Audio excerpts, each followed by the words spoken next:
Hello, from Harmonie Building, University of Groningen. It feels very nice to be back here, a little bit weird too, I think, right? Some of you may know me. I'm Dr. Mandora Jovica. I'm a member of staff at the Faculty of Law, University of Groningen. I'm very happy to moderate today this event, which is entitled, Now We're Talking, Students' Well-Being. Students' well-being, your well-being, physical, mental, emotional, it's probably the most important topic that we can talk about today. It is essential that we talk about it freely, without shame. It is important that we listen to other people's stories and experiences, and it is also essential that you share your own experiences, you ask your questions, and you give comments. This is the reason that today's event is a fantastic initiative, and I would like to thank the three organizations who worked a lot in terms of putting energy and effort, Nexus, TBR, and PR, to set this event today. Now, there was already a Dutch event for Dutch and Dutch-speaking students. And how could it be that we wouldn't have an event for international students regarding well-being? After all, one may say that international students, they are in a much more vulnerable situation, finding their way through life and studies, away from home, away from familiarity, away from family and friends, and perhaps in a space here in the Netherlands where they don't have an amazing social circle or a support circle. Since today's organizers gave me less than 5 minutes to address you, who does that? Sad face. I would like to make one point before we move on with today's event.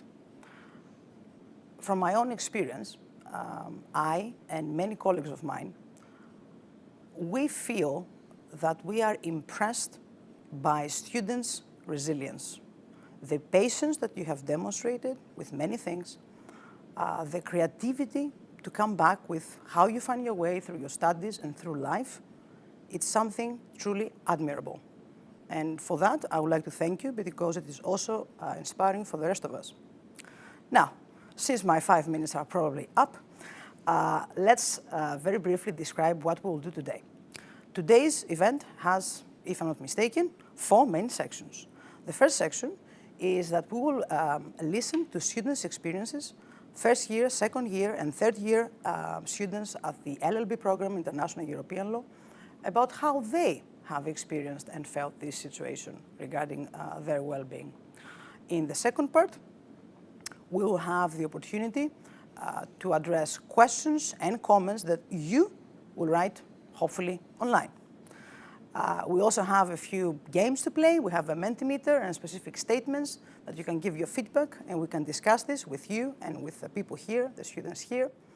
And our last section, we are very happy to have one of the study advisors at the Faculty of Law, and also Hendrik from All Ears. These are two very important people to give some practical advice on how you are able to navigate the space of your well-being. So without further ado, let's turn to students. And today, I would like to start with, let's see, first year or third year? I would like to start with Ruben, first year student. Thank you very much for all of you to be here to share your experiences. It's not always easy, so thank you very much for that. Ruben, you are a first year student, yes, right? I am. How have you survived? Well, following the lectures, of course, and then trying to stay active throughout the entire year with extracurricular activities. That's also why I joined TBR, so that I could meet people outside the faculty or, well, outside the program itself. And just keep your mind busy, because I at least experience that when I'm alone, and then my mind just keeps on rolling through time. And that does make it harder, because then you're all alone and you don't really have anything to spend your time with. So I tried doing sports. I've taken up biking a lot, and also other sports, tennis, etc., to basically not waste my time, but to do something productive with my time. Ruben, be honest. How much Netflix? Also, a lot of Netflix. I will admit to that. More Netflix than usual, I'd say. Same I've here. definitely seen a lot of series. I've seen the entire House of Cards. I've seen Suits 2 times. So I have definitely seen my fair share of Netflix. No shame there. Yesterday I was watching Indiana Jones. Would you say? Yesterday I was watching Indiana Jones, no shame. um, Besides feeling lonely in your own space, as I guess all of us, any specific issues with your studying? Well, the start of the year went quite well because then you had a new experience, you had an entire new environment. Even though it was online, you were at a new school and at a new program. So that was quite motivating to basically do well at the start of your studies. So they actually quite liked it that everything was online because it gave me a lot of time to study. Mm-hmm. Then in the second block, it deteriorated a little bit. The motivation lacked. And then especially in the first block of the second semester, that's where really the motivation dipped because the weather wasn't really nice. The weather was very, very gray all the time. You couldn't go outside to meet up with anyone. You couldn't do sports, etc. So that is basically the time where a really big dip happened and where I at times wouldn't attend lectures or work group sessions because I just wasn't motivated. And I had the feeling like, well, it's recorded anyways. I'll do it tomorrow. And tomorrow it was then I'll do it the day after tomorrow, etc. So you kept postponing things. But then as the weather gradually basically increased in how well the weather was, it basically lightened things up. Yes. So that is, especially the months January, February, March were quite hectic. Yeah. Now, I will insist a little bit with you, Ruben, because you're not just a student, you're a first-year student. And I have experiences and some conversations with first-year students. And I can only imagine how difficult it is to come to a new city and having almost no social circle, no friends, no acquaintances, no support network, no nothing. So what do you think are the additional challenges that first-year students face? And do you think that they were able to find creative solutions around these challenges or not? Well, I am very lucky that I speak and understand Dutch. So in that manner, I basically integrated into Dutch society a little bit easier. And also that is also why I basically lived in a Dutch student house with other people as well. So therefore, I still had social contact. But I can imagine that international students living in an SSH room feel very, very lonely because you cannot see contact. You don't know the city. You don't know where to go. You don't even know where the park is at times. So I do imagine that is very, very hard. Yes, I know for sure one example, Tekla, one of the first-year students. Yeah, I see some people nodding their heads here, that she had these amazing ideas in order to bring students together in a safe way and take walks around the city so that students know the surroundings at the very least, and this way to also start meeting one another. And that was pretty amazing. I saw today at Ukraine there is an article about Tekla is now leading an initiative about blind dating in this way. Yeah, I don't know how she does it. I need to ask her. Okay, thank you very much, Ruben. Last question. Sure. Any tips? Any tips for what exactly? Any tips for your colleagues, first-year students that you think that they can help somehow? The tip is, what has helped me a lot through this time has been to seek people up, to just message people to meet up for a beer or not even a beer, just a picnic in Noorderplantsoen, for example. And that takes, of course, courage because, again, you don't know these people. You've never really met these people in person. But to just message people and say, oh, what the hell, if I don't, then I'm still sitting all alone in my room. So message people and also seek out student associations because that way you also get a network. And even though the meetings might be online, you are still meeting people outside your program and outside your work group. And that basically gives you social stability as well. True. Thank you very much. Thank you very much as well. Turning now to the other big issue, the third-year students. Ritwika, hi. Hello. How are you? How's life? I'm good. How are you? I'm okay. A little bit tired today, but okay. How is the experience of the third-year students? And if I may say something, I have now many students who are writing their thesis, and that's the real struggle. I know, we all know. But before we go into the thesis, how was your experience this year overall? Well, I think at this time last year, my plan was totally different to what actually happened. This time last year, I was actually planning to go on exchange Oops. as an international student. Well, I think there was a lot of things that went into discussion about whether I should go on exchange or not. As an international student, I had a lot of problems with visas. And at the end, the faculty actually came through with a Groningen alternative for students who still wanted to get the credits and graduate earlier. And I thought, obviously, it's not exactly the same as exchange, going to a new place, meeting new people, going through a lot of different courses. But I think the faculty had amazing choices of courses. And during these uncertain times, it was very nice to stay in a place where you're familiar with a lot of things, the way things work, the way things are. So I think it was a blessing in disguise, in a way. That's a nice way to put it. By the way, please do write your comments, questions, share your stories. You don't have to wait until the first round finishes. So online exchange, what do you think, Andrea, about this? Andrea is another third-year student. Yes. I can see her hesitation already. Yeah, I was actually supposed to go to Mainut, same as Rizvika. But just as Rizvika said, like I had a completely different plan a year ago. I was planning on going on exchange to Ireland, taking some really nice courses there, maybe even deciding to do my master there. And then things changed. And yeah, it was, because like when I started this bachelor, the first thing I looked for was the exchange in the third year. So taking that away from me was kind of hard. But then the Groningen alternative was, I don't know if I would call it a blessing in disguise, but it was a very nice way of making me be able to graduate on time. And also, like Ruben said earlier, being involved in more associations also helped. But it was challenging, and now, as you said, writing the thesis, that's quite challenging, doing it by yourself, basically. Yes, it's quite lonely, I'm aware. But let me ask you, between you and I, how was, well, almost, how did your families react to whether you should go on exchange or not? Because my mama, she'd be like, if you move your foot outside the Netherlands, I will have a heart attack. Yeah, it was actually the same. I think it was more so because I haven't seen them in a year.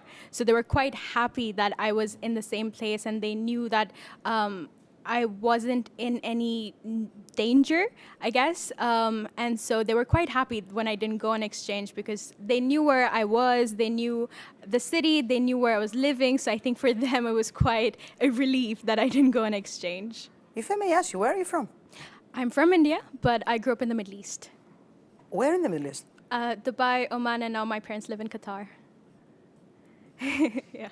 We have the Qatar link there that we Yes. share. And you haven't seen your family for 1 year. Yes. How is that? How does it feel? It's a long time, 1 year. It is. I think it's a year and a half at this point. It is obviously very tough, but I don't really have a hand in any of this, so I can't really worry what I can change. And obviously, at the end of the day, they want me to be happy and safe over here. So yeah, it's been hard, but you know, you have to power through. Yes.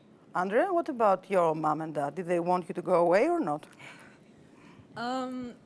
My whole story of arriving here was quite difficult for them to take, because initially I wanted to study in Vienna, at the University of Vienna. I wanted to study law there, but then, yeah, I found out about the University of Groningen, about the LLB, and I was sold on it immediately. And for them, that was already a big step. They were like, oh, you're going further and further away from home. I'm from Romania. So like Vienna, they were like, okay, that's sort of close. Then the Netherlands, okay, that's further, but we can deal with it. And then I told them Ireland, they're like, okay, I think that's a little bit too much. So in a way, they were also sort of happy that they knew where I was, that it was basically the same scenario, the same scene around me. But they were also upset for me because they knew how much I wanted to go, and they knew that I had the opportunity to choose certain courses that I really enjoyed. So it was, they had some mixed feelings about it, so to say. Did your parents suggest at any point for you to go back and finish your studies from home? When the pandemic started last year, in March, on the 14th of March, my mom said, tomorrow you're coming home. Because she was afraid that the borders were going to close, and they actually did. And she was afraid that if something happens to me here, she can't reach me, she can't physically be with me, so I had no choice but to go home. And I was home for 4 months until July, basically, because I couldn't get another flight back. So, yeah, it was... Yeah, she wanted me to be home, to have her daughter close to her, to make sure that I was all right. But then she understood that I formed a group here, that I have a different life here, and that I want to be here. So, yeah. Ritvika, what about you? I mean, it was the same story. They were like, the next day you're coming back home, but obviously, and they even like booked me a plane ticket, but I wasn't allowed inside the country, and I'm still not allowed inside the country. Not because I did something, it's because of my passport. So yeah, I guess they wanted me to come home, and I couldn't come home, so it's been that way since. Some people would consider this a blessing, that you didn't have to go back home to your parents That is true. and stay with them. I hope they're not watching this, but yes, that's true. What about your social circles? Because you're third-year students, you had existing friends, social circles, acquaintances, activities. What is the overall picture? And did you meet up even in a safe way a little bit? How was life? How is life so far?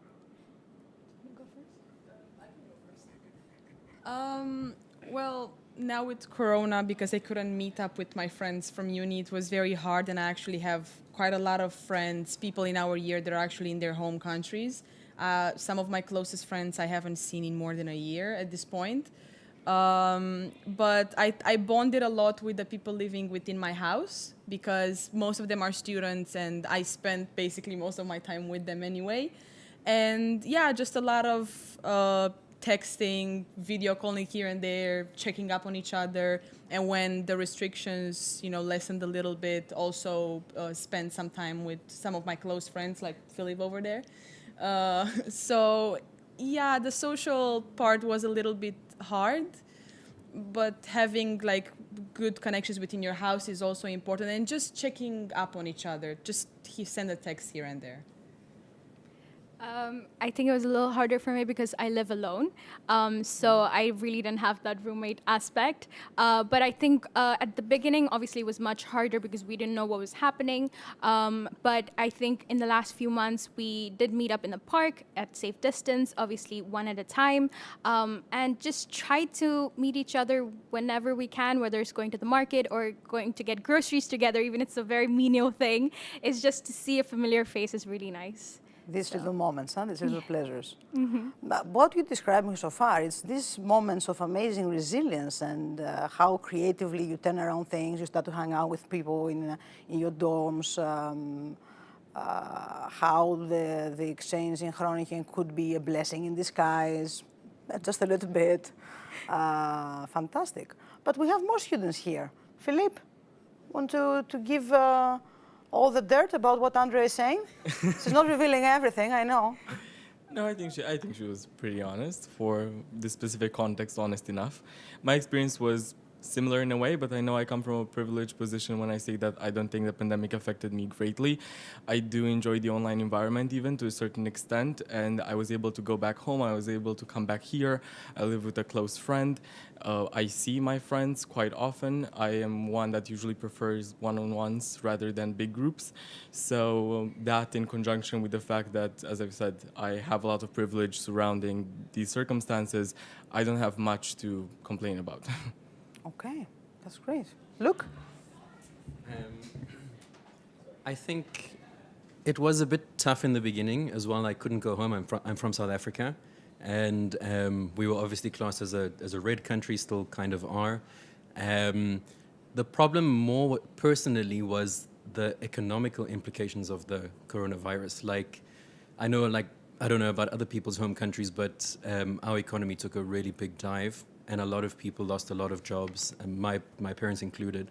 And so that was a bit tough to begin with. And then also to feel a bit isolated and uncertain is the big thing, I think, out of this pandemic, because we're at a point in our lives where we're wanting to make choices for the future, and right now, I don't know what that future looks like. So for sure, it's been a learning experience, and it's been time for growth. But I think we will get through it, hopefully, like other generations have done before. Okay, look, two fantastic points. The first point that usually we don't address is financial considerations and financial issues. And thank you for sharing that. The second point is the issue of uncertainty. I don't know whether you also feel this a little bit stress maybe, or this uncertainty in what to do, and I need to make choices yesterday. Yeah, I can see some faces nodding. How do you manage to navigate that? I think it's hard for everyone. I think at the beginning it was especially hard because, again, as Luke said, you don't know what's going to happen in the future, and it's, I think, a bit pointless at times to even think about the future. I think what I tried to do was, as cliche as it sounds, to kind of live in the moment. As a third-year student, I will be moving away from my master's, so I think even with Corona regulations, I tried to take in the city as much as I could, and just look for the little things, again, as cliched as it sounds. I think you just kind of have to focus on getting through day by day and take it day by day instead of like taking it week or month by month. If that makes sense. So yeah, I don't know. No, not cliches at all. Living in the moment, the little things in life, like planting flowers. I have many flowers by now and plants in my place, and my mom is wondering what is wrong with me. They're quite important. And I think that also, I don't know about your experiences, but many students, they felt when they got over the first shock of uncertainty, they felt that uncertainty also opens up possibilities, right? Like, I could also do that. I mean, why not, right? Instead of having a very fixed plan. And I know of students who, out of the blue, they emailed reports and memos to specific companies, and the companies actually asked them to do an internship out of the blue, yes. Students who started having their own blogs, precisely because of our online experience these days, and many other things. Also, students who they're rethinking a little bit their plans, not only in terms of feasibility, what they can do, but also in terms like what I really want to do, what really matters to me. And I think that's pretty cool. It's fantastic, actually. Okay, so I'm looking around because I need to ask somebody. We have a third speaker who is going to join us online. Is Freddie online? Will we see him? Oh, hello, Freddie. Hello, hello. How's life? A very familiar face. Indeed, indeed. Life is difficult, I think, is fair to say. How so? I think, well, first of all, I should say that I'm a Irish student who's currently in Ireland, so studying in the Netherlands, but from home, I guess. How is Mama's food, Freddie? Mama's food is excellent. My mom's Hungarian, and she incorporates all of these amazing flavors from her cultural background, so really excellent. Go away, Freddie, go away now. Listen, I also contribute to the cooking. We take turns, okay? I also help out, and mine is much worse. So. Okay, Freddie, I'm going to interrupt you just for 1 second, because let's throw out this issue now and get it out of the way. How does it feel to be back home with your parents? Silence. It's strange. It's strange. Honestly, when I left for university, when I left home to go to Groningen and really, start my own life, I was living by myself even in the Netherlands, really trying to forge my own way in the world. And now suddenly I'm back to home cooked meals. My huge family. There's 6 of us in my family. So back with a very familiar background, which is on one hand very nice. You know, like I love my family, I love spending time with them. They're getting sick of me at this stage, but that's a separate story. But it's just very different than the experience I guess I thought I was signing up for when going to university. Okay, thank you for that. So we were talking about earlier about house life, and you said it's a bit difficult, and you were trying to elaborate, and I interrupted you. So how so? I personally find it very difficult to sort of consolidate these, like, I guess, two lives I lead. On one hand, I'm a Dutch student doing all sorts of student organization work, helping out with the faculty council and stuff, and I really, really enjoy that, and I really love being involved in this student organization side of things, and also the studies itself. Like I really, really am passionate about what I study. But on the other, I'm back home. I'm here, sort of very familiar background, but without actually being able to like go out and see my friends, because for me, at least, there's a sort of big fear when it comes to the coronavirus. You know, I really don't want to be a contributor to its spreading, and I'm very conscious of that. So, you know, I try and see as few people as possible, and that does have a mental toll. Yes. So I have the privilege to know Freddie a little bit better because he's sitting, well, for many reasons. Among other things, he's sitting in the faculty council representing, he's the very first international student sitting in the faculty council, and he's therefore representing international students. So I think you have a little bit of a good grasp of what's going on with international students. How are things? I think, for the most part, just as we've heard the student speakers today, right? Everyone is doing their best. Is I think the best way to put it. And to be fair to the faculty, so are they. We're all really trying to make the best out of the situation, which everyone knows is not ideal. But I think there is, even in this sort of times where everyone's disconnected, there is a sort of community sense of wanting to help each other out. So like I see in all these group chats and stuff, people, you know, offering to help out notes, or if someone couldn't attend because of, you know, online restrictions or whatever, people helping out in huge ways. And just there's a sense of camaraderie that has come out of this that I'd really love to see. I'm unsure how that would have developed if it were just purely physical times, but yeah, it's been hard for people for sure, and I've heard a lot of sort of tales of hardship. But I think everyone really is doing their best, and it's very commendable from both the staff and student perspective. There is no doubt that everybody is doing their best, and even more than their best. And you raised something that I wanted to mention at the beginning of the event. I was like, let's not, I don't have to bring it in. Let's see if somebody else brings it in the conversation. The issue, you mentioned community and academic community, and how students, they're helping one another and they're giving tips. Do you, all of you, have this experience? Like there is an additional effort to, and it's not as competitive, because let's face it, there is also competitiveness among yourselves. We know that, right? And everybody has very high expectations. We also know that, and you make sure to remind us of that.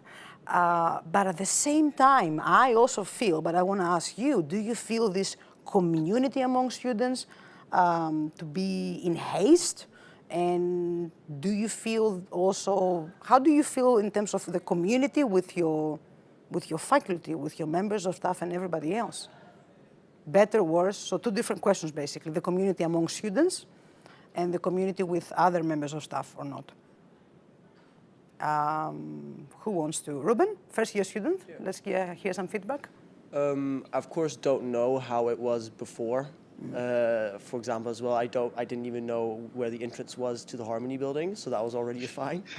But I do experience that there is a sphere of communitism, and that people tend to help each other quicker than they normally would, I'd say, concerning also looking back at gymnasium. People do tend to send notes or to ask for questions, and then a lot of people respond in WhatsApp groups, etc. So people do tend to do that quite a lot, and there's always a helping hand out there from a WhatsApp group or a phone call away from one of your working group members that will help you find the correct answer or just have a nice little chat with you. So I do really see where that communitism is. Andrea? Yeah, I agree with everything Ruben said, and unlike him, I do know what it was like before, and I did know how to get to Harmonie today, but because I haven't been here in, I don't know, like more than a year, I'm not gonna lie, I got lost trying to find the bathroom because I haven't been here in so long, and it was a very weird feeling for me because I used to come here almost every day, either for classes or to study or just at the cafeteria downstairs. So it was a very weird feeling for me. But with regards to the student community, I do notice a change. I do notice that people are actually even closer to each other than they were before because we are all going through the same thing. We're all going through the online change. Everybody is in the beginning, students were a bit disoriented. They didn't know what was happening really, and what we had was each other. So I noticed that, and I'm really glad about it. I noticed like messages in the group chat saying, hey, we need this book for a course, but I'm not in the Netherlands. How can I, they only deliver it in the Netherlands. What am I supposed to do? And there are people offering to scan it and send it to them.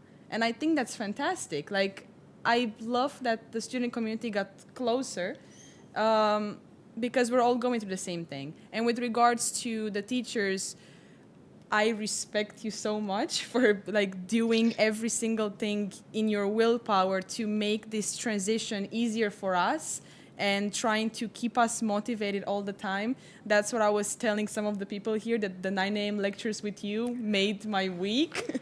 Andrea is referring to YouTube songs we usually listen to at the 9 o'clock lectures and working groups. Yes, that's the secret. Yes. Yeah, basically. And yeah, everybody's doing their best, and everybody is proud of that, and everybody's happy for it.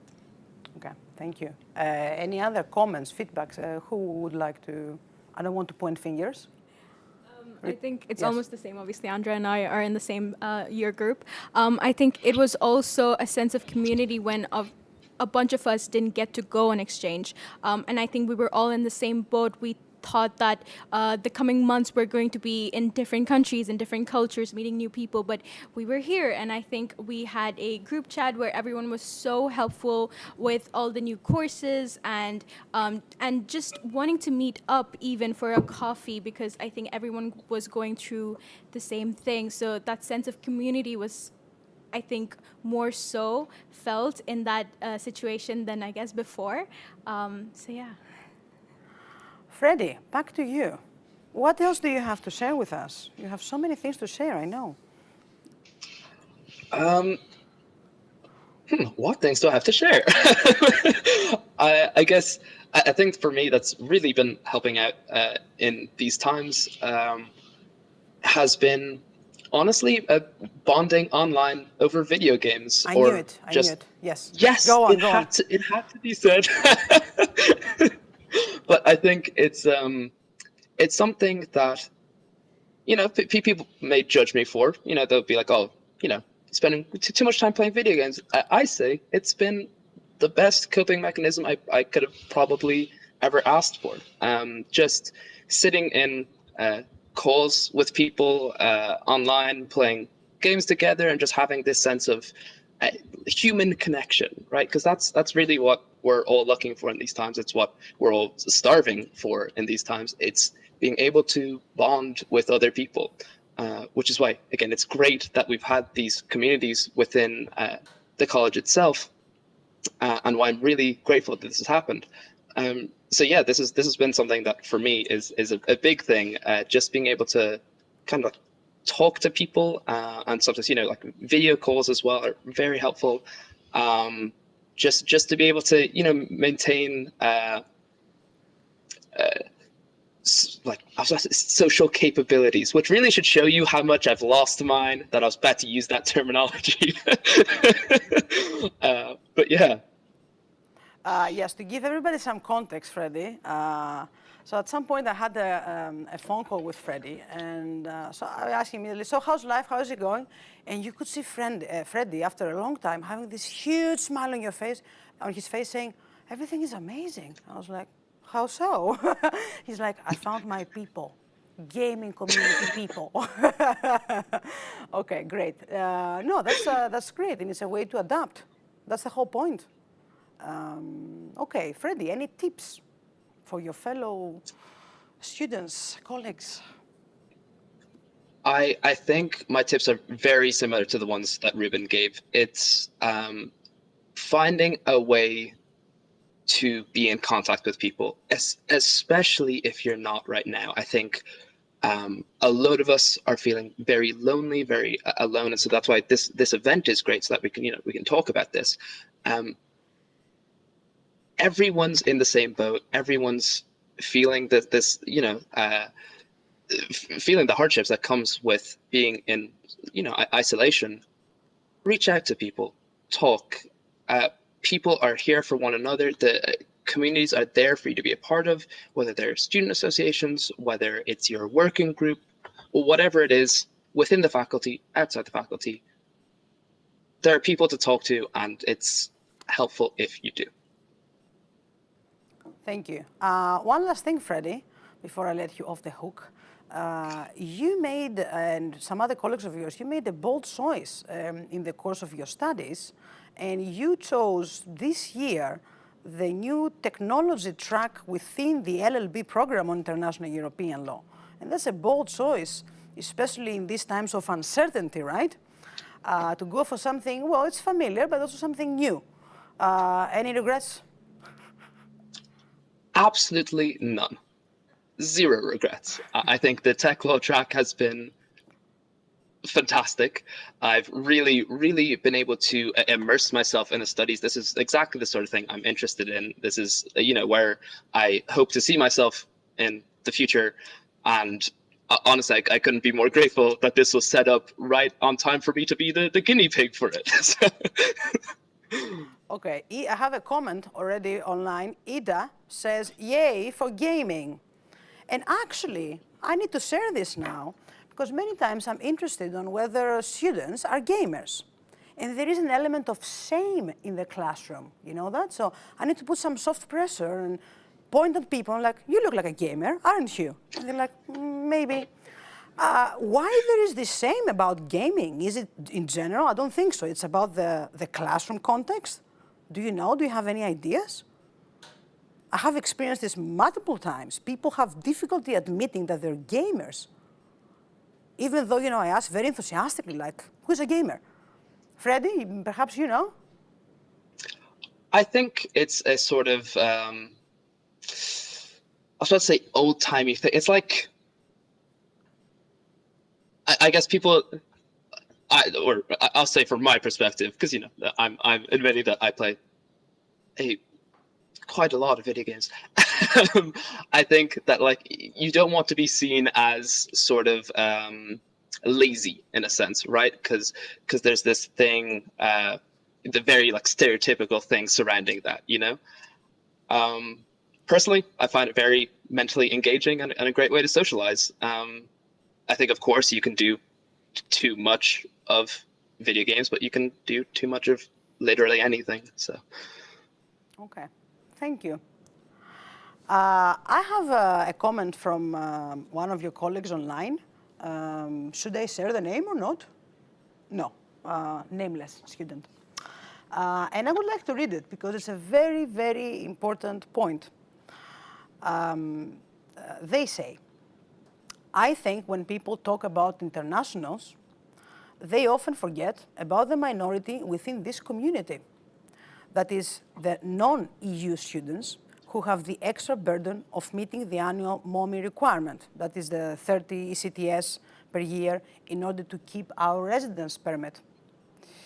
And I feel that the Dutch government or the RUG never really considered this minority, and how much more stress we're dealing with.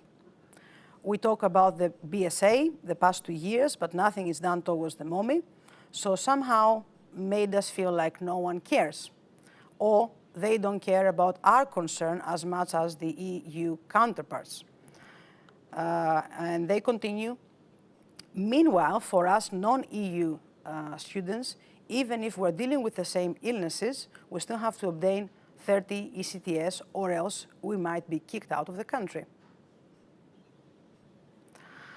Thank you for sharing this. And this brings to the table something, because when we talk about internationals, international in general, members of staff, of course today we're talking about international students, we have this big bucket, right?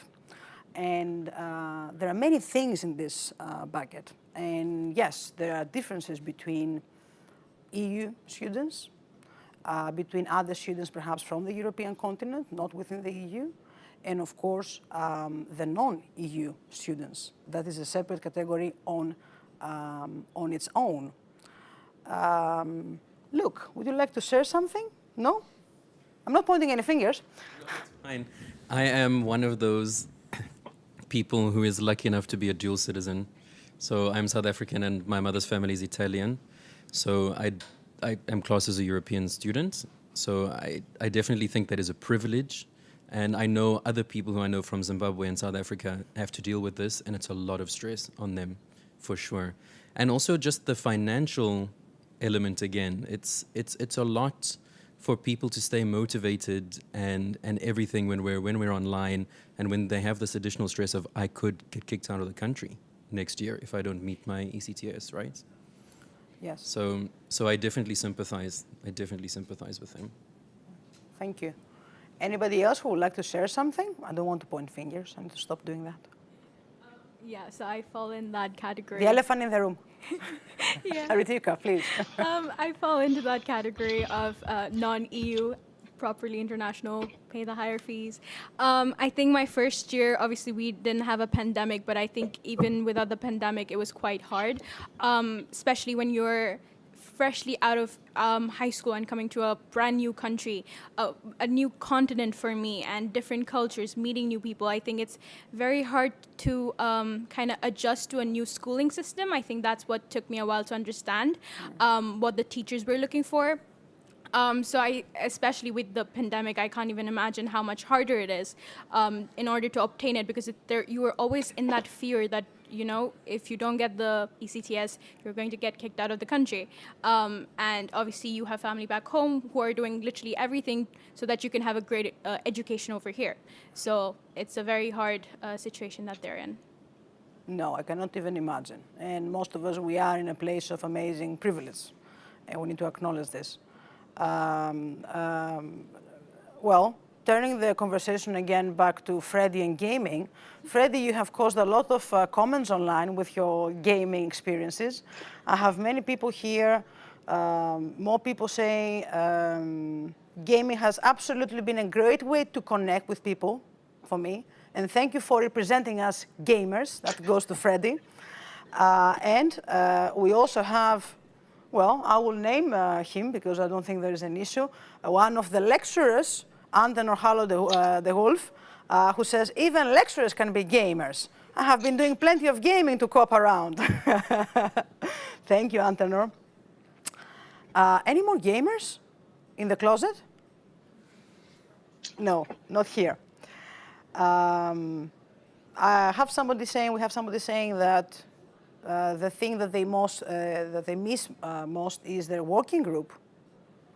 And what is a little bit weird and sad for first-year students, as you said earlier, Ruben, is that you don't know how things could be differently, right? This is your normal right now. But what about the rest of you, third-year, second-year students? Do you miss your working groups? Because there's a special bond with the specific working groups, right? Do you miss that? Philip, or anybody else? Not pointing fingers? No, I can speak about this. Yeah, quite a bit. I was quite close with my working group last year, we used to have house parties like every single weekend, which is a big no-no at the moment. But I am still in close touch with, I'd say, half of them, and that dynamic is not something you can get back through the online environment. But I'd say that the connections were still maintained.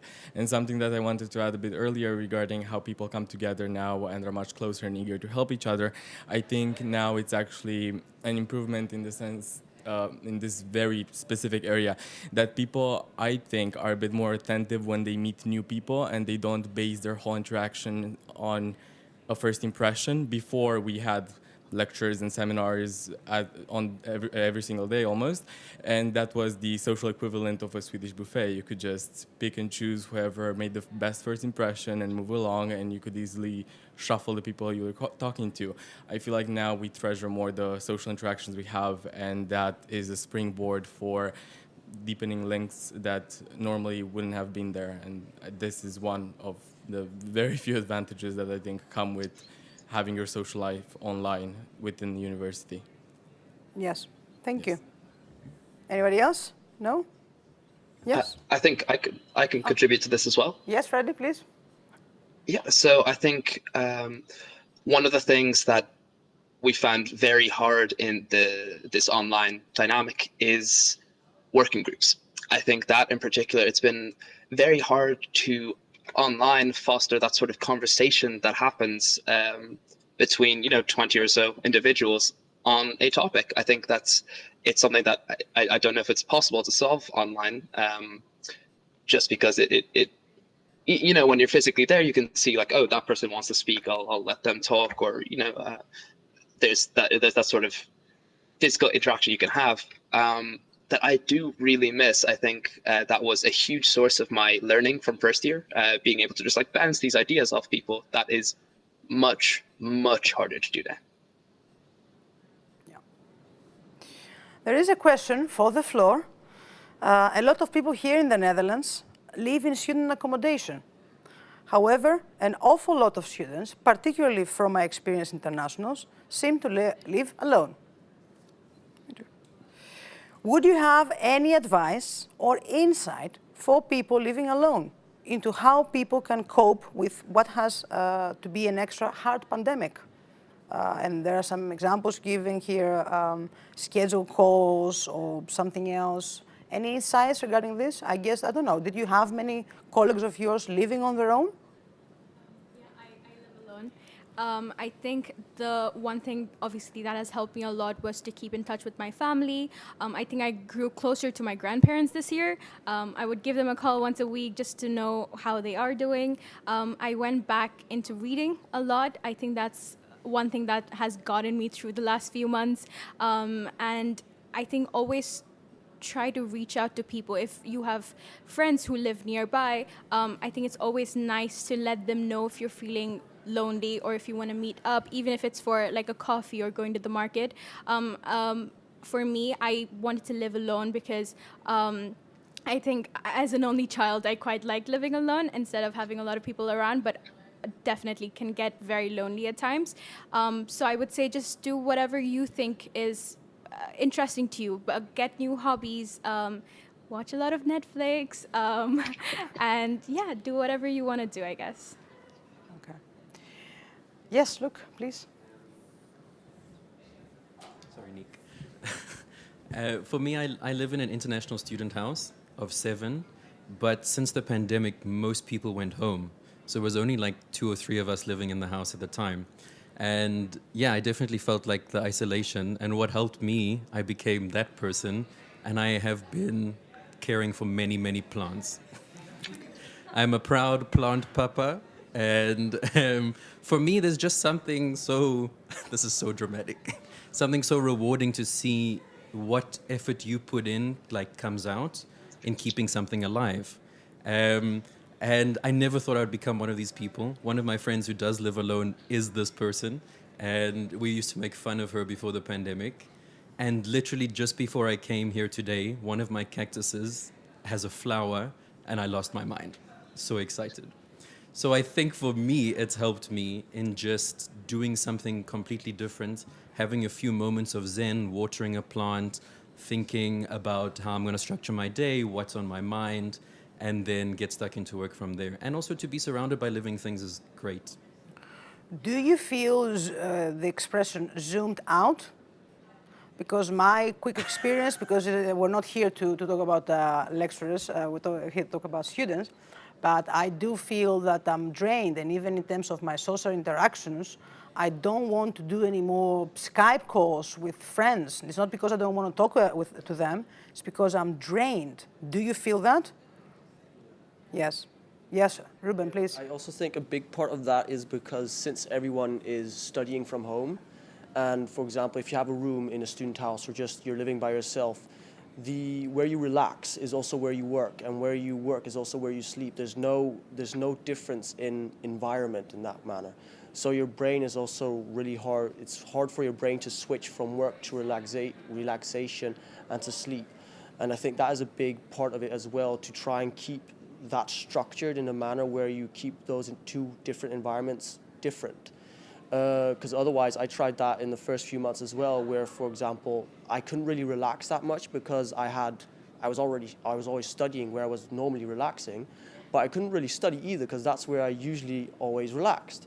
So you have that dilemma, and then you need to try and figure out how you can structure that in a different environment where you keep them separate. And I think that is a big part of it as well. Yes, thank you. We do have more comments on the issue of how the university, whether the response was appropriate and sufficient in terms of responding to mental health needs. And this is why we have Michelle here, that we're going to grill her in a little while. That's a very important issue. Another comment reads as follows: the different cultural backgrounds and previous experience in the School of International Students might be sometimes a vulnerability as to how they feel about their academic progress and mental state. So whether different cultural backgrounds and other experiences among what we call, as an umbrella term, international students, can be an additional vulnerability in terms of, well, the expectations of academic progress, expectations of themselves, but I'm also guessing expectations of families sometimes, right? But also in terms of how openly we acknowledge to ourselves that we may not be that well, mental health, right? And whether we feel free to talk about this with friends or family. Because we shouldn't paint a perfect picture here. There are problems like that, right? Yes. We'll come back to the issue. We'll grill Michelle in a little while. Now, for now, I think it's time. Yes, I see Anna Maria there nodding. It is time for our next activity. But before we move on to the next activity, there is a guy here who is hiding. Can you see the microphone that is just on the air? There's a guy behind, and he's on purpose hiding. Nick, come, so that people can see you. Say hi. Thank you for everything. Yeah. Okay, so our next activity and a little game is to, the organizers have prepared some statements. And you are able here, where are your phones? You won't participate? Okay, see, no phones. But you are able to participate in the Mentimeter and give us your responses.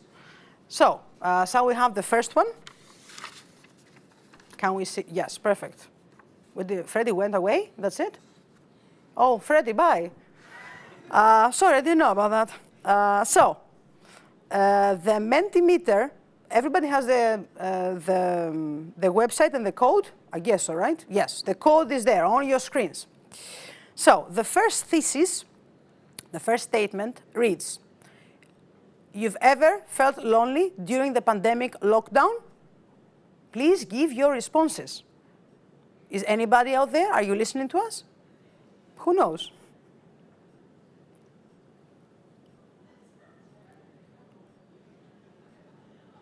Is this our only viewer? We need to give it some time. Clearly, people are thinking and contemplating whether they have ever felt lonely during the pandemic. What about you? Yes, no? Yeah, no, we're raising hands if we felt. Yes, please raise hands, yes. Oh my God, so many people feeling lonely. Andrea, you raise your hand first, please. For me, it was also what you mentioned earlier about feeling drained. For me, one of the coping mechanisms was talking to my mom. She's one of my best friends, and I love that about our friendship. The thing is that there were even days when I didn't even feel like talking to her. I would just text her, yeah, I don't feel like talking today, and I would just sit in my room with Netflix without wanting to interact with anybody. And because I had different plans for my last year and those plans didn't turn out the way I wanted, I did feel like I pushed a lot of people away in the beginning. And that made me feel a bit lonely. And it felt as if, for a very short period of time, it felt as if it was just me against the world. It felt as if I was the only one going through this. And then it dawned on me that it's everybody. It's not just me. And that made me feel better. And that's what made me interact more with people and talk about this and talk about our mental health and everything that's going on and trying to find a coping mechanism in each other. So you do talk about it with friends and colleagues of yours, right? Yes, I do. Okay, okay. Who, anybody, Ritika? Yes? Yeah, as Andra said, it was the same with me. For me, living alone, my friends living really far away, my only coping mechanism was talking to my mom again. And I think it was obviously much harder because I haven't seen them in a while. But it was the same. I think I took a lot of walks in the nature. I live in a very small studio, so I think it can get quite stuffy. And as Ruben said, it's very hard to kind of structure your work life and your relaxation life. So I think I took a lot of walks, going to the park, just taking in fresh air and trying to calm my mind whenever things got a little overwhelming, and seeing that obviously my life is in that tiny box, but there's more to life than that. So yeah, that definitely helped me during that time. Okay, what you just said represents me 100% because I also live on my own, and sometimes had too many phone calls with my mom. She was calling me and sharing, because at some point onward you don't have much to discuss, right? Exactly. So she was sharing cooking recipes with me, and the irony, I don't cook. But who else would you like to share something? Luke, you raised your hand earlier. For me, I don't think I was necessarily lonely socially, because I still managed to see one or two people, but it was the family more than that, because I also wasn't able to go home for a year and a half. And I think, especially when like an international student comes here, we're totally cut off from that, from family. And to not see them for so long was difficult. And that was I think, more why I was feeling lonely than necessarily social interaction. Yeah. Thank you. Our audience is, what are they saying? They're saying 94%, yes, they have felt lonely during the pandemic lockdown. 6% says no. Good for you. Let's move on to our next, the second statement thesis. You are unable to visit family because of travel restrictions or being afraid to infect family. Yes or no? We have a comment, by the way, about our previous statement. She's always full of jokes. That's why she's one of my favorite students, but I cannot name her. How can I feel ever lonely when I'm surrounded with all these assignments, reading, and work? I could not even have a lot of me time. Ha ha. Thank you for that. We have another comment. The academic environment that we have is always ready to give support and guidance. However, that depends on how students personally feel about not being able to do it themselves in that moment. Sometimes when reading the requirements and hearing the expectations of what is academically expected of you sounds so simple and straightforward that the idea of asking might feel weird in itself. Okay. That goes more into studying, but it's a very important point. In case of a doubt, always ask, always share with your student, with your colleagues or your lecturers or any other staff at the University of Groningen. Now, what people are saying, we have 11 responders saying, yes, I was unable to visit family because of travel restrictions or being afraid to infect family. 14 are saying no. I guess, yes, 14 probably belong to, they have nationalities that they were probably around here. Or maybe they were just unwilling to visit instead of being just unable. But we definitely have 2 people here who haven't seen family, home, and friends for 1.5 years, right? Yeah, that is very hard. That is very hard. Thank you. Let's move on to our third statement, please. Oh, this is another not very frequently discussed issue. You are experiencing financial problems. Yes or no?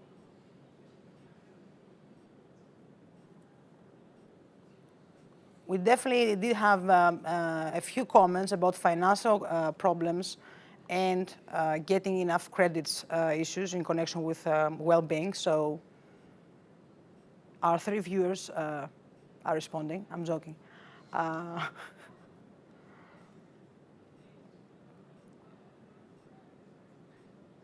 And I'm guessing that also some of you were able to have part-time jobs, right? Whereas now it's much more difficult to do something like that, right? Or am I completely wrong? Yes, Luke? Yeah, for me, I had luckily got a student assistant position with the communications department in the international marketing department in November, which was great because before then, yeah, definitely was a lot of financial pressure. Basically, my parents said, like, we can't help you anymore. You've got to fend for yourself. So luckily, I'm also in the position to be working more than 56 hours a week. And because I'm an Italian national, I qualify for duo, so it helps a lot. So yeah, definitely I can say financial problems arose during the pandemic, but luckily I've been lucky enough to get a job in this time. And I know a lot of people, unfortunately, aren't in that position either. You know colleagues of yours that they are in this position, huh? Yeah, I think it's, especially if you're coming from a country where there's a lot of economic problems. Not everybody's in the same position, of course. There's a lot of people who are not experiencing financial problems right now. But I think through this, we've all had to tighten the belt, for me anyway. Yes. Yeah. Yes, yes. In addition to this, non-EU students pay a considerable amount of money for fees, right? Yeah. Yeah. Do you have any people, colleagues, acquaintances, friends that you know that they have financial problems? Yeah? We have a good number of people, almost half of the people responding to the Mentimeter. They're saying that they are experiencing financial problems. So this is not just a serious issue in the abstract, it's something that is very serious and is happening right now for many people.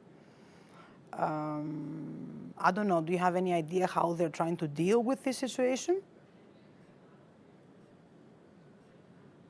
I mean, Luke was lucky and he got something good, so that's nice. Anybody else, do you have any idea how they're trying to deal with it? Yes, please, Andrea. Some of the people that I know that have lost their jobs, especially people that were working in restaurants or hospitality in general, at first they tried to look for any other type of jobs that weren't, closed. And for international students in general, it's quite hard to find a job here if you don't speak Dutch.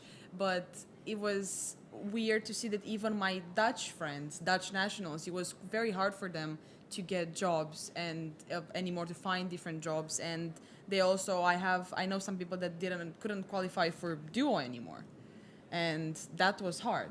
And what they did was they just kept on looking for jobs, part-time, full-time, from babysitting to working in call centers, and they just took it like day by day, applying every single day to different jobs. Yes, and I'm guessing many people in the delivery sector these days, right? Yeah, I know a lot of colleagues of mine, they're doing either Uber or Tausbesorgt or other types of delivery. Yes, and the feedback we get from online responses, because we also get the very interesting live feedback. I didn't know about this, that the non-EU students cannot do part-time jobs due to the student visa restrictions.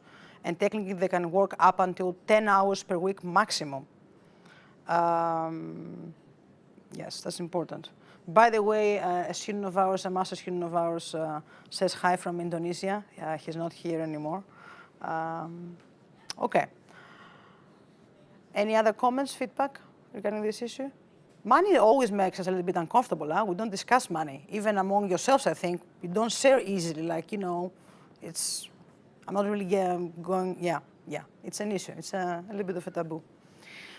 Next statement, please. So you're finding it difficult to keep motivating yourself. If we get any no's, I need to know who is saying no so that I can go and get some tips. Yes, Ruben, please. Yeah, it's very difficult to motivate yourself. Because especially as a first year student, you don't really know the faculty. It's not as if you feel a connection to the faculty itself, and it's very hard to get that connection. And I think, correct me if I'm wrong, of course I'm only a first year student, but I think if it were physical and it were as if it were normal first years, then you would have gained a connection to your work group. For example, as Luke and everyone here already stated, you would have gained that connection to your work group, which again is motivation to come to the work group lectures and come to the lectures in general as well. But because there is no motivation or connection to the people in your work group or in your lectures directly, it's very hard to maintain that persistence of always coming to classes and always coming to lectures to take notes, to try and do assignments and all that. So yeah, it definitely is hard. Because you just feel isolated, and it's as if the entire world, as Andra said as well, it's you against the entire world. You feel really lonely, perhaps, and all that. So it is quite difficult to motivate yourself because there is no connection. Yes. And by the way, I'm seeing the online responses. 21 people are saying yes, and there are, as a matter of fact, 2 people saying no. No problema with motivating ourselves. Please email me, and we're going to have a separate event, and I need your tips. But on a practical note, how do you try to motivate yourselves? I can give an example, right? I found, which I read subsequently, that there is already preliminary research that because our days are basically a copy-paste, they're identical, we don't get new stimuli, and we start to have very slowly, of course, neurological damage because the brain needs new stimuli. I can see Philip there, he's already concerned. It happens very slowly, don't worry. But long term, this can have real consequences. So I tried, for example, to do something completely different. I never listened to podcasts. So I started with an interesting series. It's called, I can advertise it. It's pretty cool. It's called Freakonomics Podcast. It's about, you can find a podcast about everything there, and it's very cool. And that kept me going, doing something different and listening to about completely different topics, about economics that I never heard before. So that's one example.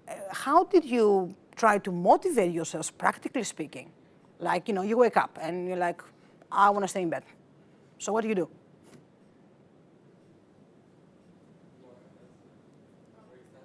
Huh? Oh, Laura, I'm so, okay, we have Laura, who is not visible at all to me. Sorry, Laura, because you're behind, yes. Laura, please. Well, I mean, I can say, like, this has been my biggest struggle, like, staying motivated. And I think, like, for me, it helps to have kind of, like, a structure for my day. So, like, setting an alarm, for example, in the morning, because otherwise, you know, I'll sleep till, like, 1, which is not beneficial. So I think that's my biggest thing, but like still it's not, I still don't feel that motivated. And I think like for a lot of people, well, they say that the online exams they prefer them over physical exams. And I agree to an extent, but like still that process of getting to the exam and actually getting yourself to study, like it's not enjoyable anymore. And like I really enjoy the physical interaction and like being able to ask questions from your teachers and lecturers, and that's not there right now. So yeah, that's been a struggle for me, definitely. And I don't really have any better tips than that, than to keep kind of like trying to keep a structure to your day and like do something enjoyable, like spend time with your friends. Yeah. Excellent. Thank you, Laura. Anybody else with any tips or tricks? Yes, Andrea. Sorry, Nick. For me, on a mental state, the pandemic hit me quite hard because I didn't have motivation to do anything. In the beginning, I was having, not gonna like, I was just like bursting out crying because I don't have the motivation to do anything anymore. This is my final year in the bachelor. I'm supposed to, you know, do everything, do it on time, graduate on time, because that's how I set the things for myself. So motivating myself was and still is the hardest thing.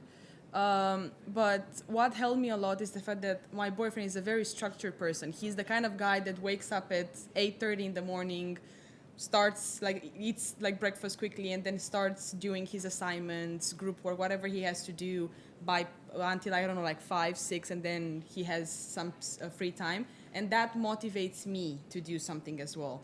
He like sometimes he's treating me like a child. He's like, okay, you study for like an hour or two, then you have a break to, I don't know, go for a walk, then you study again, and so on. So the tip that I would have would be talk to your friends, because you're definitely not the only one that's not being able to motivate themselves, and try to motivate each other. That's the tip that I would give. Okay, excellent. So far we have structure, alarm, of course, first of all. Second, structure. And third, motivating one another is important and checking upon one another. The other day I had a thesis meeting, a group thesis meeting with many students together. And I suggested to them that, you know, you can have sessions that you pre-arrange and you say, you know, every day we write 9 to 5 together online. I don't know whether they have actually followed up with this or not, but I thought it could be a good idea, you know, a space, to have a space to do that and meet up other people, and it makes it also less lonely. Any other tips or tricks? We have a comment. Somebody tried to study with me videos from YouTube. I didn't know about this. There are videos on YouTube. Study with me. First, I thought it was absurd, but it actually really helps me to stay focused and get some work done. It uses the Pomodoro technique. Do you know the Pomodoro technique? You know everything. Yes, please share. Yeah. What is the Pomodoro technique? Pomodoro technique is basically you study for 25 minutes and then you have a 5 minutes break, and then you do it 3 times, and then I think you have a 30 minutes break, and it kind of just builds up and again builds down. The study with me videos obviously has helped me a lot. You have also used them? Yes, I have. Okay, please do tell. So obviously the library was closed during the pandemic. I mean, they have opened it up now, but for the longest time it was quite demotivating studying alone. So on YouTube, there are certain YouTubers who either do it live or they do it pre-recorded. So basically you have your laptop open and they're literally studying with you, and they do it in a structure. So the structure I followed was 50 minutes of work and then you take a 10 minutes break. So I definitely think, and they have like a lunch break, dinner break, so it really helps you to structure if you can't do it yourself. Obviously, it sounds bizarre, but you're studying with someone. But it works It for does you. work, yes, definitely. Okay, yes. That's great. Yeah. And there are no magic solutions, and what works for one doesn't necessarily mean that it works for everybody. But we have at least 2 testimonies here that study with me on YouTube actually works, and the Pomodoro technique, so you can give it a go. Who knows? We have some... Yes, some more tips. The few moments I actually felt motivated were while working with friends over Skype or Google Meets. Maybe a good idea would have been trying to set up online study group. Maybe the uni can somehow help us with this. I know they used to have physical study groups. I think the Faculty of Law in the university tried to have some online rooms, right? Have you used them? Did they work for you or not? I haven't tried them. No, anybody tried them? No? Okay, so we cannot really tell. Okay, perfect. So, moving on please to the next statement. We're running a bit late. Everybody's looking at me like... So, you think that your academic result has changed during the pandemic? Yes or no? So, I heard a rumor the other day, and I was a little bit surprised to hear it, but let's see what you say. What is going on with your academic results right now? Better, worse, same, who knows? Philip. They're going up. They're going up? Yes. Look. Same. Andrea? Mine are going up too. Ritika? Robin? In the start, they were really good, and then they dropped down as motivation also went down. But Okay. now they're going back. Are you going up again? Yeah. Yes. And what are, well, let's see, the Mentimeter? 14, they're saying yes in a negative way. So we have a different trend here. 4 are saying yes in a positive way, and another 4, they're saying, what's the fourth option? Same? I don't know. But the trend is that they haven't changed, so it's the same basically. Okay. So I've heard the rumor that there are, in terms of academic results, there are many, many students who are doing much better. And I was very surprised. And then who explained me? Was it you, Andrea, or Anna Maria? No, it was Jolene. Jolene, yes. And they explained to me that it's very simple. Students have nothing better to do. So they study. So they get better grades. But this clearly does not apply to everybody, I'm guessing. And there are people who their grades have been affected, not in a positive way. Do you know any colleagues of yours that they're like seriously struggling with their thesis right now, for example? Let's start there. I know it's a real struggle for everybody, but I'm speaking of serious problems, like, you know, perhaps I need to postpone, not to graduate now. I know of people that decided to get study delays, but they got the study delays not also sort of because of the pandemic, but because they couldn't go on exchange, and that meant a lot to them. But with regards to the thesis, as you said, everybody is struggling, and it's the first thesis we're writing, and we're so confused about everything, because at first we're like, oh yeah, it's just a bigger essay.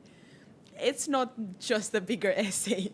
So I think everybody's struggling in their own ways, but from my friends at least, yeah, we're sort of like helping each other, like tips and tricks, like, hey, how did you do the legal analysis? But we have different topics. Doesn't matter, just tell me. So, yeah, we're just helping each other with some tips. Okay, great. Ruben, I think you raised your hand earlier? Or Yeah, not? but Yes. you asked about thesis, but just in general as well. In general, yes. I know people that really have a tough time studying online, that really need that physical and social pressure, basically, to come to work group sessions. Otherwise, they just won't show up. So I do know people who are really, really struggling, and also not only struggling with academics, but also, again, their mental health, because they are very extrinsic people. And so they basically gain energy from being with other people in a classroom and exchanging ideas. So yeah, I know at least that a few people are really struggling. Okay. Let's very quickly, may I say something, because many times this is an event about well-being, right? And many times the conversation goes around to academic results, right? But mental well-being and well-being in general is not just about academic activities. It's about how we navigate life. And you're not just students, you're human beings, you're people, okay? So it's important. And Ruben mentioned it earlier. It's not just about academic results or studies. It's about how we are and whether we're okay. And this, of course, has impact in many different areas. There's no doubt about that. So that's important to acknowledge it, like it's separate from academic activities only. It's something much more general and much more important. And in my capacity, I am aware of students who are struggling with their thesis right now. They are struggling, first-year students, on what is expected of them, and they don't get the in-person experience in terms of explaining things and getting things Teaching is not just about us lecturers. Teaching is a lot, and we realize it now in the hardest way possible. Teaching is a lot about you seeing one another in the classroom and all these social cues. I'm able to understand whether you got something from your faces, which doesn't happen now. So there is a struggle across all 3 years of the program. And I want to say something because many people experience this as a huge failure. This is not a failure. Yes, some things are being left behind, and this is okay. And this is a period that we all need to be gentle with ourselves, okay? Be gentle with yourselves. That's very important right now. Okay, let's move on. We have one more statement for sure. Yes, this is 6. You have found, experienced advantages to the pandemic. Yes, no? Some blessings in disguise or not? Yes? The one thing that comes to my mind is definitely waking up for a 9 a.m. and you don't have to rush to uni and you can just switch on your Zoom and it's there. So that's, I think, one of the main things. I won't pass a comment on that, yes? Okay, fair enough. That's an advantage, right? Okay. Ruben? Yeah, you all feel like this? No more walking? It's like we are in New York, people. We're in Groningen. It's a small place. No, I was Yes, Laura, gonna say, in addition to that, I would say like you kind of learn how to appreciate like your friendships more and like that physical contact and like meeting people. Because before, like, you know, everyone's always on the go and you don't really notice like the little things. But now, like, you pay more attention to it and like I think you hold it in like higher value. So yeah, that's what I've experienced. Ruben? Yeah, I'd say taking risks and trying new things, trying new hobbies, just watching a new movie and basically trying to enlighten yourself in that way, or a documentary to basically spend your time in a productive way in some way. I started bike riding a lot, for example, which I now love and I do on a weekly basis. Start basically learning about new things. For example, you stated yourself that you started listening to these financial podcasts. So yeah, I think in some way one of the advantages, you've basically also had the time to really reflect over what you are as a person and what your needs are. And I think that is one of the advantages of the pandemic, at least for me. Okay, thank you. Conversely, perhaps some more activities and time to unwind and be in the moment, as Luke described earlier, right? You described it, yes. My plants. Yes. Activities for you to Yes, settle down and for being in the sure. moment. Yeah. I also feel... And not necessarily be, sorry to interrupt you, all the time productive. No, you need breaks, for sure. And sometimes breaks last a few days, and that's okay. You know? No, honestly, like, I feel like some days I'm just like, not today. I just cannot cope today. So I'll care for my plants, I'll talk to a friend, and then tomorrow I'll get back on the bus and do it again. Stop in the struggle bus. Good. Go with the flow a little bit. Go with the flow, yeah. Yes, I like this. Go with the flow. I will have more. Yes, learning to lose control and to go with the flow of life. Go with the flow. And also finding everyday pleasures in new things. Example, playing a guitar. Okay, no questions so far. You have no questions for us? There are some questions that we're going to address a little bit later. We have, let's skip to the last one, please. The last thesis, can we do that? Can we go to the last one? Yes. What are you looking for the next academic year? And this is not a yes or no. You need to write something. So, next year. What's going on with next year? Laura? I can see you now. Well, I mean, I'm looking forward to exchange. Hopefully it will happen next fall. So I think that's my biggest thing at the moment that I'm really excited for. Yeah, I think we can all agree. High expectations. Hopefully they will be fulfilled. But you know what's the secret to life according to some? Low expectations. Yes, Ruben? I'm looking forward to just a genuine university life and university education where I get to come in this building more than just once every 8 months. And just basically meeting the people and your professors in person. You're the first professor that I've met in person that I've had, even though I've had you in IT for Lawyers in September. So just meeting people and actually experiencing the city. I can't wait for the city to open up with the bars and the nightlife as well. So yeah, just everything basically that you get that real university experience that you basically seek in university. To walk into Harmonie building, lunch time, and because we are at the cafeteria right now, for those who don't know it, and buy yourselves a warm meal and have lunch with colleagues and lecturers. Wow, that would be amazing, right? We have some feedback from the audience. In-person teaching, looking forward to next year. Hanging with people, yes. Having drinks, oh, I second that. Meeting my classmates, oh my God, the most obvious things in life, huh? Coming back to Groningen, because we have a good number of students who are not right now here. So coming back to Groningen. Come back to Groningen and meeting new people in my master's. Okay, that's a postgraduate student, cool. Exchange, even if it is a home exchange, and figuring out what I want to do with my life and academic future at a slower pace. That's also very important. Andre was talking about it earlier, like third year, I need to do everything now, I need to decide now, everything about my next 10 years in life. No, you don't. And this stress that you feel, it's not real. Seriously, it's not. So, I think we're done with these activities. Do we have any other funny one? No. Okay. Philippe, what are you looking for next academic year?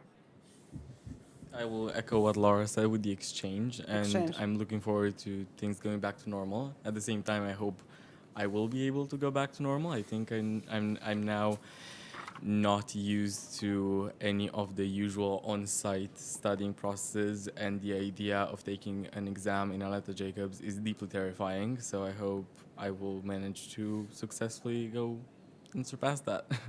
Okay, cool. Now, turning to something different. We have with us Michelle. I don't know whether you know Michelle. I got to meet her in person just today, although Michelle is already working for some time at the international office, right? 1 year. 1 year, and we met today here in person. So Michelle is one of your study advisors. For some of you, she may be your study advisor.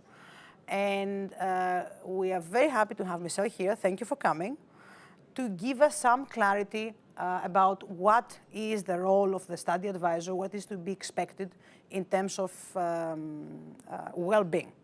So, Michelle, first of all, thank you for being here. How's life? Are you okay? They need to switch. Yes, give us a moment, please. They need to change places.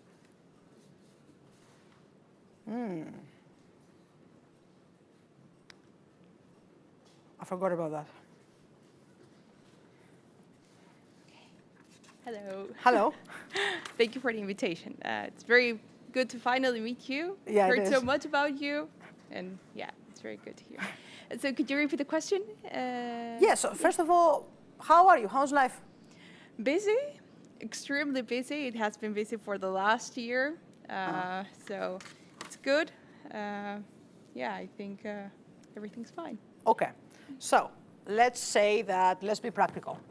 A student has certain difficulties, stress, uncertainty, some suspicion of mental health issues, right? And many times they will email us, lecturers, saying, you know, I cannot complete this task because I'm not feeling well, I don't know what to do. Yeah. And what I will do is that I will try to help them as much as possible academically, but my priority one is that, okay, you need to contact immediately your study advisor, right? So then you take it, and what happens next? Because it's a black box. We don't know what's happening. Well, I mean, in the core, our responsibility as as study advisors is to inform students and guide them and advise them throughout their study program. But like you said before, we are not talking with machines. These are human beings that have all the concerns and the worries and the challenges that come with being a university student following a legal education. So our advice can not only focus of how many credits have you obtained this block, and I think you should do better. It's more about how are you doing. And when students come to us and share with us, like, I am having difficulties in terms of my planning, I am not feeling well because I am stressed, because I missed my family, because perhaps the legal education is not for me, because I don't know anyone from my class, I don't know my lecturers. So what we need to do as study advisors is try, first of all, to inform students that we are not here to judge them. We are here to help them. So what they can do with us is have an open conversation on what their worries are, because we know that perhaps, I don't know, 50% is the academic part of it, and the 50% is the personal part of it. Okay. And then we can assess through these conversations how we can assist them. If we as study advisors can help, for example, with extra facilities, whether we can refer them to someone else in the university support network, which we do have, for example, the Student Service Center, the student counselors, whether we can do this for them.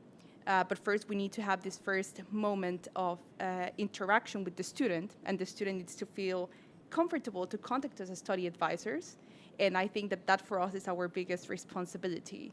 So, I think this is a very broad answer to your question, but for us is assess the situation of the student in general, see how we can help in terms of the study progress, see how we can help in terms of the personal well-being, and try to find a balance of how we will do this in the long term.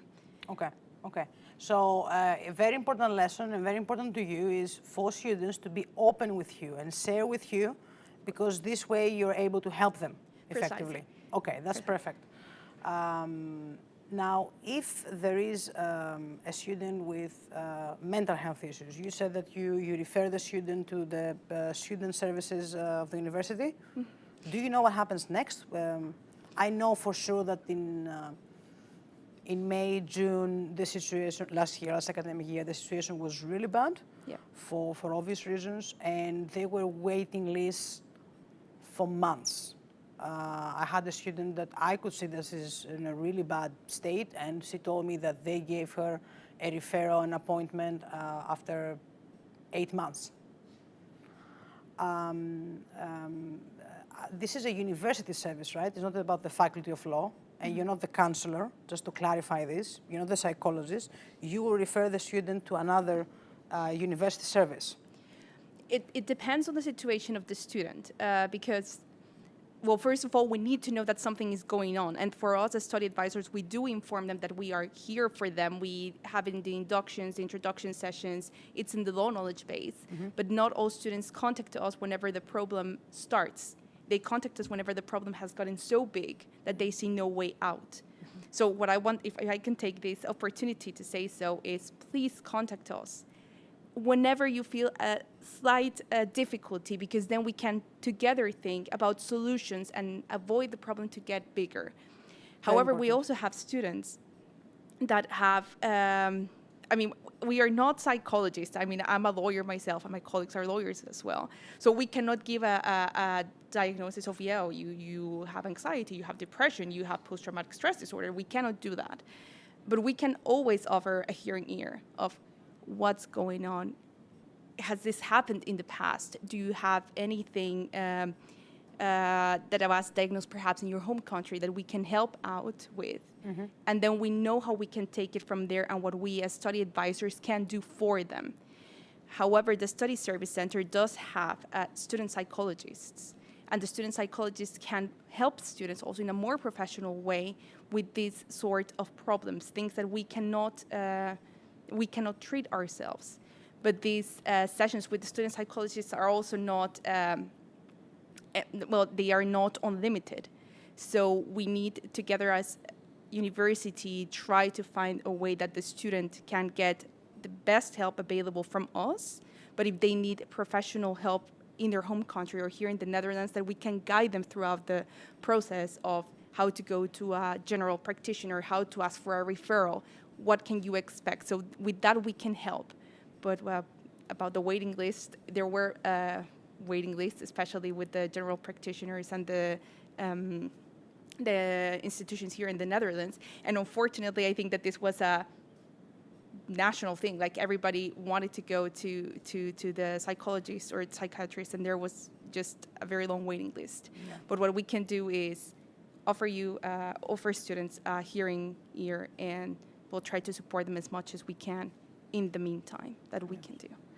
Academically speaking, in terms of, especially for the non-EU international students, in terms of the credits that they need to get in order to be able to retain their residency here, is there any leeway on behalf of the institution, the university, the faculty, do you know? Well, it's not per se a leeway. What the student were referring a couple of moments ago was a modern migration policy. Yeah. And there is a way where students can actually report a delay in their study progress. Mm-hmm. The Immigration Service Desk has a tool that's called the Harmonie tool. And they first report their delay there and the reasons why. And also, depending on the reasons, they also have a meeting with the student counselor. And the student counselor can then assess, based on the circumstances of the student, whether there is like a reason in order for this delay to be kind of, that it is justified, and that this Harmonie policy can be a little bit more flexible or exempted for that year, or maybe giving them a little bit of an extension. For the precise information, the Immigration Service Desk can give you like the whole procedure, but there is a way. And perhaps for any students that are also looking, watching today, I know what it feels like to be a non-EU international student. So whenever you come to us, you don't come to a group of colleagues that don't know what you're going through. We really want to understand. So if this is a struggle, if this is an issue, contact us. We are not the Immigration Service Desk, but we can guide you through these small details that are available in the knowledge base. But there is so much information that this information can't get lost. So there is a way. It's very difficult to navigate. Yeah. Contact Michelle. Michelle, you're going to be busy now. I'm very friendly. In your experience, getting the small extensions for non-EU students with a Harmonie tool, does it work in your own experience? Yes, it does. Okay, there is hope. Yeah, there is hope. Okay. But they do have to report the delay, because if the university offers a lot of support, but it's also important for students to remember that, well, they are now adults, so a lot of their responsibility is also on their side. So if they don't know, ask us. We will refer you, but then they need to take action. So they do need to report the delay and follow all the steps in order for it to work. Okay, same conclusion. Contact your study advisors early enough and share everything. These are the people you need to share everything, and they may be able to help you. Yeah. How do you compare? You started working when? 1 year ago? Yeah, 1 year ago in March, when the pandemic just hit us. So I guess you don't know what is normal around here. I mean, I know from my time as a student, I was a master's student here as well. Normal in your capacity that you work. So I know, but in my capacity as a study advisor, no. I mean, I had 2 weeks where I had the support from my colleagues on site. But for the rest, everything was online. And yeah, it was a very challenging period, because it's the responsibility that we have as study advisors is quite big. And the amount of information that we have is also a lot. And you also have to build this trust element with students. And for us, whenever everything went online, we normally have office hours on site. And with the pandemic, we had to change this. So we had to come up with a team with a very fast solution, which were Skype office hours. And then, well, this bond that normally I would have here, I had to build online. So I had very funny experiences where people said, "Oh, I'm sorry, I just called the wrong person. I'm expecting someone else." And I'm like, "No, I'm your study advisor." "No, my study advisor is a man." And I'm like, "Yes, I know, he's another study advisor, but I'm here." So yeah, it's been a very busy, challenging year. Comparing to when you started in March and now, how do you, in your experience again, how are things with students? You have more problem. You see more students with difficulties, less students. How do you assess it comparing? I think, well, in terms of number of students, perhaps we receive a little bit more calls from them or emails, but because they know where to find us, we try to stay in touch with mails of how are you doing. Every block we send a monitoring mail of, well, this is how you are doing. If you need help, please contact us. I think that in terms of number of students, they are contacting us, it's the same. In terms of struggles, yeah, first-year students have the most struggle, I think, because they don't know what it is to be in in a normal university environment. Like Ruben said, everything for them has been online. So for them, it's a very difficult situation. But I think that I cannot speak for all of them, but I think that it's very positive that they are contacting us more and that we can then guide them better, not only in terms of their academic progress, but also in terms of who they can go to in case they need help. Yes. That is very positive. Thank you. No problem. Henrik, you are finally a face to one of the people working with All Ears. So All Ears was an organization. I found out about your existence in last March. I was desperate to find some resources for students about where they can go, to whom they can talk to, and All Ears is one of the very few organizations also providing an ear and a helping hand to students speaking English, not Dutch. So it was one of the very few organizations. I was very happy to see the organization existing. So it's very nice to see you and to meet you here. Likewise. First of all, how are you? How's life? Yeah, I'm doing fine. Because we're also human beings, all of us. Yes. Okay. What is All Ears? Yeah, well, All Ears is a platform for students. It's run by different people who all work with students and have a lot of experience with issues students face. And like all of us, we encountered that, being a student in student life, there are many issues that you can face, like a pandemic we're talking about, and you have to deal with it a certain way. And often students feel a need to talk to someone about it outside the social circle. And what people like is someone who listens. So we are not professional counselors or therapists. We like to listen and think with someone and empathize. And I've seen in the people coming the power of listening,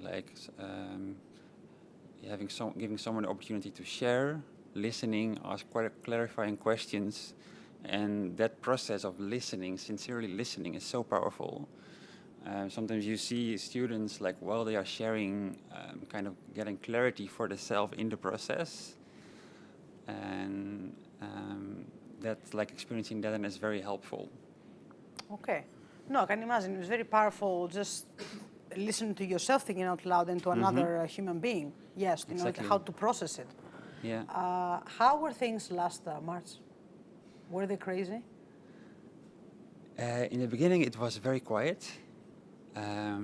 Because suddenly we also had to stop. We used to have a walk-in hour, for example, here under the arches, but we all had to stop that, and we all had to move to online. So we found out that students had a difficulty finding us. So in the beginning it was very quiet. Later it became more busy, and yeah, we met a lot of students struggling with the pandemic. The initial things the decision, do I go back home or do I stay here? Or now the borders are closed, and one of my family members got severe corona and I might not be able to go home. So very hard issues. And what we also saw is students who are already facing some difficulties, like a family conflict or feeling study challenges. It's another stressor that's being added to it. Plus social connections, it was already shared, it's a super important thing. It can be a buffer for challenges you have. That also was reduced. So there's less capacity left to deal with things. And then the moment comes quicker that people think oh, wow, I feel like I'm stuck. How do I move on from here? And these days, is it a bit better, the situation? Is it the same? It's still similar. It's still similar. Yes. So you don't find that things have substantially improved? No, yeah, there are like, for some people, yes, but for other people, like, for example, financial issues we talked about can become more challenging, or knowing still the insecurity, like, hopefully things are opening up again, but what will happen next year? Yes. Or the Or- prolonged isolation, I guess, because this Yes, is yes, prolonged yeah. now, I long feel like term. I'm still eager to meet my family, and I start missing them more and more and more. So there are definitely signs of hope, but sometimes there are also conflicting news. Like sometimes students, they read news like, oh, things are opening up again. It's, yes, I'm excited, and then 2 weeks later, oh, numbers are up. So it's a kind of decrease of hope. Like, okay, where do you get a motivation to keep thinking positive and looking at things that hopefully improve? How many people are you in all years? We are with, I think, 8 people. 8 people. Yes. Would you need more people? We're always open to more people, yeah. Are you a private institution? Are you part of the university? How No, is it? it's organized by an organization called SKLO, and that's a kind of umbrella organization for different organizations who work with, like, SKLO stands for Student Platform for Life, Stance and Spirituality, and different organizations are connected to that. Okay. With 8 people, it must be a lot of work for you. Yes, well, it hasn't been, we haven't been like reached the max of our capacity. Okay. So we're also, we know that there are more people for who it might be helpful to have a conversation, but who maybe not dare to call. Sometimes I talk to someone who say like, oh, it felt like a big step to admit that I was facing with something and to take the initiative to connect. But now I did it. Wow, it's so good. I wish I had done it before. And liberating, I guess. Yes, yeah. So I actually think one of the things we can learn from this in this pandemic is like learning to dare to be vulnerable and admit that we can be weak and like stuck at some points, and that daring to admit that is actually powerful. Because often people say, oh, that's a sign of weakness, or it can be even shameful to admit that I'm feeling depressed today. But it's the reality of life, and I think being able to face that, to accept that, and also be honest about that is like a strength of character. I completely agree with this, and this is one of the very important points of I think of today's session. Yes, we reconceptualize ourselves. We're being creative. We're finding ways to go around and do the same things in different ways, or to do different things, and that's brilliant. But at the same time, having some step backs or acknowledging that things are not necessarily okay. They're not great, and I'm not feeling great right now. This takes, as you said, a great strength of character. And this is very important for all of us. I woke up today. I wasn't in a great mood. Thank God it improved. But, and I was like, okay, it is what it is. I'll go with the flow, as Luke said earlier, and let's see what happens. Not only there's nothing wrong with that and the element of shame that you mentioned, Hendrik, but it is a strength of character. So don't hesitate to do that. And also in terms of failures, whatever failure is, and getting a little bit behind with your studies or academic achievements, it doesn't matter. It doesn't matter, and we all need to be very gentle with ourselves. This is very difficult for all of us. Henrik, who gives who do you talk to? You, yourself. Because you have many people talking to you, right? So who do you talk to? Who I talk to? Well, I last year I got married. Okay. So my wife, after we learned to communicate very well, like doing a long distance relation and a marriage in the time of pandemic. So we learned to see our strengths and weaknesses, and yeah, well, I'm happy to have friends in the city around and family I can visit. So okay. yeah, they're. So you have people to talk to. That's fantastic. How can somebody get in contact with All Ears? Yes, if you go to our website, it's All Ears Groningen. There is like you can write us an email and then we can make a one-on-one appointment. We also have a chat every Monday, Tuesday and Thursday between 2 and 4 in the afternoon. You can chat with us. And hopefully soon we can like start a walk-in hours here in the office under the arches again. But like all the details are written on the website. So they are online. Okay. And I guess Exactly. that if somebody Googles or duck goes all ears, you'll be able to find it. All ears Groningen. Exactly. Okay. Yeah. Thank you. So, comments, feedback, questions. We're almost towards the end.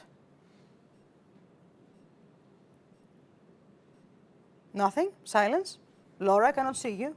You did this on purpose, right? You're hiding. What are you looking forward to doing tomorrow? I mean, literally tomorrow. Yes, Andrea.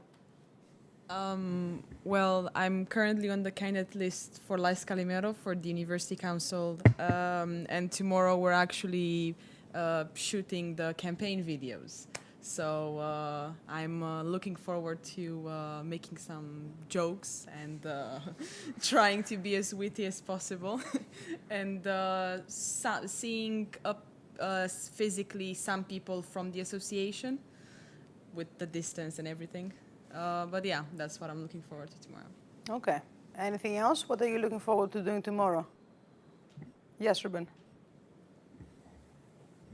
Yeah, I'd say a bit the same as Andra. Also, I'm a candidate on the candidate fraction for TBR for the Faculty Council, so I'm looking forward to continuing working with that and just basically engaging in other student associations as well. I also signed up for JFA, so the Dutch Student Association for Law Students.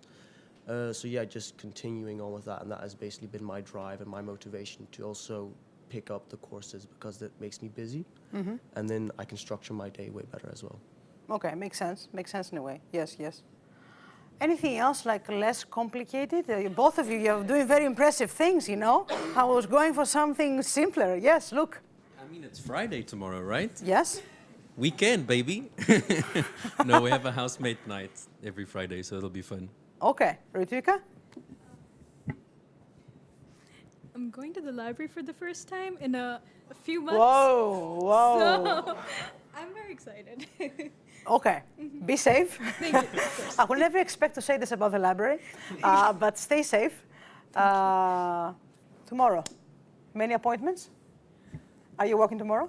I'm working tomorrow. I'm looking for a less busy email inbox, but I don't think so. So I'm just looking forward for the weekend and speaking to more students, I think. But that's... Henrik, any appointments for tomorrow? Tomorrow I'm free. Actually, I'm gonna show my wife, who's American, the Dutch tulip fields. Ah, okay, that's cool. Tomorrow, well, nobody's asking me, but I will say anyway. My plan was to do nothing. Yes, there are people like me out there that they love doing nothing, okay? And sometimes doing nothing is actually quite a good idea. But I'm covering for a colleague, so tomorrow I will be teaching 9 to 5 back to back. So I will do nothing on Saturday. Now, on a serious note, I don't know about you. To me, this was a wonderful event in terms of just having the event in English and speaking about issues and how we deal with them effectively or sometimes not effectively. It's part of life. And sharing things and listening to one another. As Henrik said, that's very powerful. You know now where to find Henrik in all ears. You also know where to find Michelle.